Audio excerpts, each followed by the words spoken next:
90 के दशक की बारात, ससुराल और सच्चे रिश्ते, वो एक ऐसा दौर था जहां शादियां नहीं रिश्ते रचाए जाते थे। दूल्हा कोई फोटो खिंचवाने की मूरत नहीं था, ढोलक की थाप पर पूरा गांव बाराती बन जाता था। कोई मेहमान नहीं होता था, वहाँ सब अपने होते थे। न डीजे की आवाज थी, हाँ खुशियों का शोर बहुत ऊंचा था। जब टीवी पर शोले देखकर बच्चे गली गली में जय और बीरू बन जाते थे, बारिश कागज की नाव बन जाती थी, शाम बच्चों के लिए खेल बन जाती थी और मोहल्ले बच्चों के खिलौने। वो दौर सादगी का दौर था, पर जैसे जैसे दुनिया आधुनिक होती गई, हम अकेले होते गए और अपने प्यारे खुशियों के संसार से दूर हटते गए। और इन्हीं बदलती हुई चीजों में एक चीज थी शादी। जहां आज लोग लव मैरिज करना चाहते हैं, वहीं 90s के दशक में ये सिर्फ अरेंज मैरिज होती थी और कुछ इलाकों में बाल विवाह भी आम बात मानी जाती थी। आज जिन रस्मों को सिर्फ फोटो और रील्स के लिए निभाया जाता है, उस दौर में यही रस्में शादी को पवित्र और मजबूत बनाने के लिए जरूरी मानी जाती थी। वैसे तो एक समय का भोजन कोई अहमियत नहीं रखता, पर उस जमाने में शादी का खाना लोगों के लिए किसी त्योहार से कम नहीं होता था। पत्तल पर परोसी हुई पूरी, बूंदी, रायता और मिठाई एक पूरा इवेंट होती थी और खाने के बाद घंटों चलती बातें। नाच गाना तो ढोलक, ताली और लोकगीत की धुनों पर होता था। डीजे जैसा शोर शराबा नहीं था, मर्यादा का पूरा ख्याल रखा जाता था। आज जहां शादियां सिमट गई हैं, सिर्फ गिने चुने रिश्तेदारों को ही बुलाया जाता है, वही उस जमाने में शादी पूरे गांव के लिए एक त्योहार जैसी होती थी। जिसका घर पास हो वो भी बाराती और जिसका घर दूर हो वो भी मेहमान। आप में से कई दर्शकों ने उन दिनों की शादियों को देखा होगा, उनका हिस्सा बने होंगे। उन शादियों की सादगी और अपनापन आज दिल को छू जाता है। वो किसी ने सच ही कहा है, गुजरा हुआ जमाना दोबारा नहीं आता, पल पल तेरी याद में डूबे रहते हैं। जब इस दुनिया में मन नहीं लगता तो बस तेरी यादों को फिर से जीने लगते हैं। बचपन 90s का दशक आते आते बारातें मारुति 800, मारुति ओमनी पर जाने लगी थी। मारुति 800 दूल्हे के लिए स्पेशल सजाई जाती थी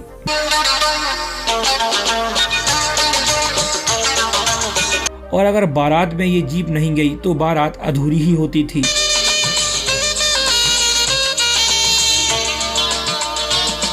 और बारातों से अब ये देसी बैंड लुप्त होते जा रहे हैं।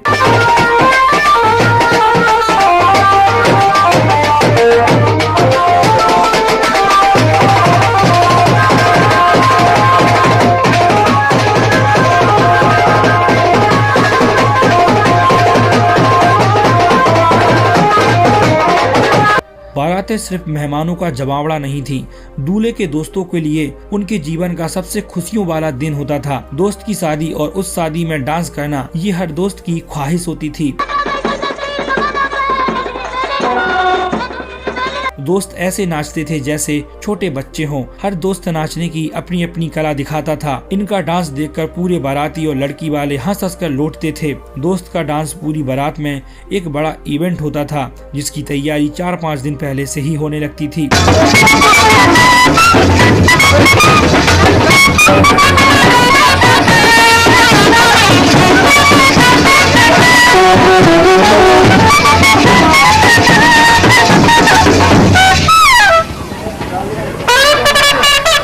वो शादियां विज्ञान से भी जुड़ी होती थी। उन शादियों की हर एक रस्म कहीं न कहीं विज्ञान से जुड़ी थी। जैसे दूल्हे और दुल्हन को शादी में हल्दी लगाना, ओ मम्मी डैडी, ओ डैडी मम्मी।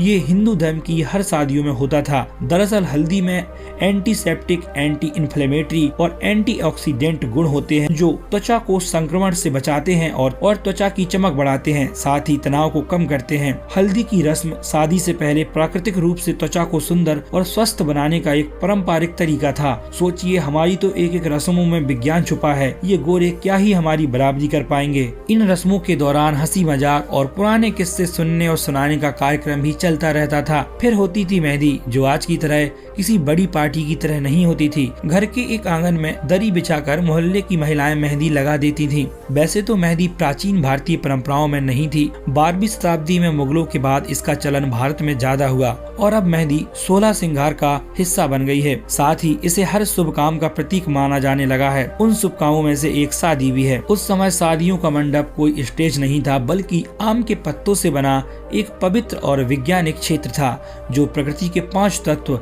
पृथ्वी, जल, अग्नि, वायु, आकाश का प्रतिनिधित्व करता था, जिसमें 4 स्तंभ घर, धर्म, धन और मोक्ष पुरुषार्थ का प्रतीक होते थे। ये मंडप दूल्हा और दुल्हन के बीच आध्यात्मिक संतुलन के लिए एक ऊर्जावान वातावरण बनाता था। आज तो प्लास्टिक के मंडप में शादियां हो जाती हैं। उस वक्त शादी जल्दी निपटाने की कोई हड़बड़ी नहीं होती थी। शादी घंटों चलती थी। यह अध्यात्म और विज्ञान से दूल्हा और दुल्हन को जोड़ने का एक प्रोसेस होता था, जिसे पूरा समाज शांति से सुनता और देखता था।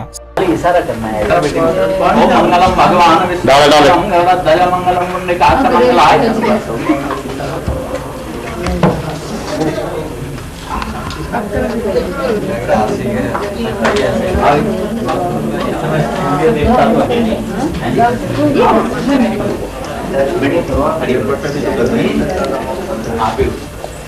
शादी की सबसे भावुक रस्म होती थी विदाई। ना कोई कैमरा, ना कोई बैकग्राउंड म्यूजिक, प्योर इमोशन। माँ बाप की नम आँखें, भाई बहन की चुप्पी और दुल्हन के आंसू।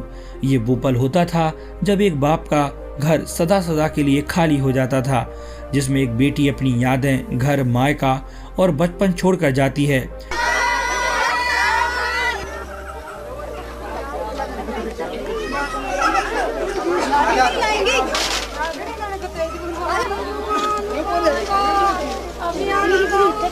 उस समय तो मोबाइल भी नहीं थे। बेटी से संपर्क हफ्तों, कई बार तो महीनों में होता था। उस समय दहेज प्रथा, जो हिंदू धर्म के मूल स्वरूप में नहीं होती है, उसे नजरअंदाज नहीं किया जा सकता। कई परिवार दहेज के कारण कर्जे में चले जाते थे। कईयों की बारात आंगन से लौट जाती थी, सिर्फ दहेज के कारण। सरकारी नौकरी वालों की दहेज की डिमांड इतनी थी कि कोई भी आम परिवार पूरा कर ही नहीं सकता था। साइकिल, मोटरसाइकिल, टीवी, ये सब उस जमाने में बहुत बड़ी दहेज की वस्तुओं की श्रेणी में आते थे। इतनी मुसीबतों के बाद भी बेटी का बाप कहता था, कन्या का विवाह भगवान सब संभाल लेगा। और यकीन मानिए, ईश्वर पर उसकी आस्था सब कामों को अच्छे से करा देती थी। 80 और 90 के दशक की शादियों में सबसे ज्यादा चर्चा होती थी वो थी उन शादियों के खाने की। ना कोई 5 स्टार होटल, ना कोई लाइव काउंटर, फिर भी खाने का स्वाद ऐसा होता था कि लोग सालों तक इस खाने की बातें किया करते थे।